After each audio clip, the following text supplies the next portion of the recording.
नागपूर हिंसाचारातील आरोपी मोहम्मद हमीद इंजिनियरला जामीन मंजूर झालेला आहे। इंजिनियर मायनॉरिटी डेमोक्रॅटिक पार्टीचा कार्यकारी अध्यक्ष आहे, तर उद्या हमीदची कारागृहातून सुटका होणार आहे।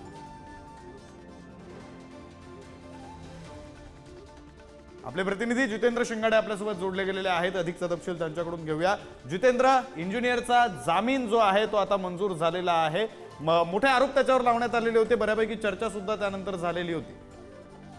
नक्कीच विक्रांत, कारण 17 मार्चला नागपूरमधील महाल परिसर आणि बालदार परिसरामध्ये जो हिंसाचार झालेला होता त्यामध्ये मायनॉरिटी डेमोक्रॅटिक पक्षाचे जे सदस्य आहेत किंवा पदाधिकारी आहेत त्यांचा सहभाग असल्याचं समोर आले होतं। त्यावेळी नागपूर शहराचा मायनॉरिटी डेमोक्रॅटिक पक्षाचा अध्यक्ष आहे त्याला अटक करण्यात आलेली होती, फहीम खानला।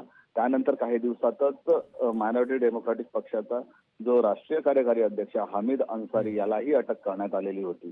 त्याच्यावर पोलिसांनी विविध गुन्ह्याखाली कलम लावलेली होती, गुन्हे दाखल केलेले होते, ज्यामध्ये लोकांना भडकवणारे मेसेज पाठवणे किंवा लोकांना हिंसाचार करण्यासाठी उद्युक्त करणे अशा प्रकारचे चिथावणीखोर मेसेज करण्याचे आरोप हमीद अन्सारीवर लावण्यात आलेले होते। त्यासोबतच त्याला अटक केल्यानंतर सायबर विभागाने देखील त्याची कसून चौकशी केलेली होती। सध्या तो MCR मध्ये आहे, मात्र त्याने सत्र न्यायालयामध्ये जामिनासाठी अर्ज दाखल केलेला होता। यापूर्वी 3दा त्याच्या जामीन अर्जावर सुनावणी झाली, मात्र दरवेळी जे राज्य सरकारचे वकील आहेत किंवा जो सरकारी विभाग होता त्याने दरवेळी काही कारणाने सुनावणी पुढे ढकलण्याची विनंती केली होती, ज्यावरून गेल्या सुनावण्याच्या वेळी न्यायालयाने राज्य सरकारला खडेबोल देखील सुनावलेले होते। मात्र आज जामिनावर सुनावणी झालेली आणि 50,000च्या जातमुचलक्यावर हमीद इंजिनियर। धन्यवाद जितेंद्र, तुम्ही दिलेल्या या सगळ्या सविस्तर तपशिलांसाठी।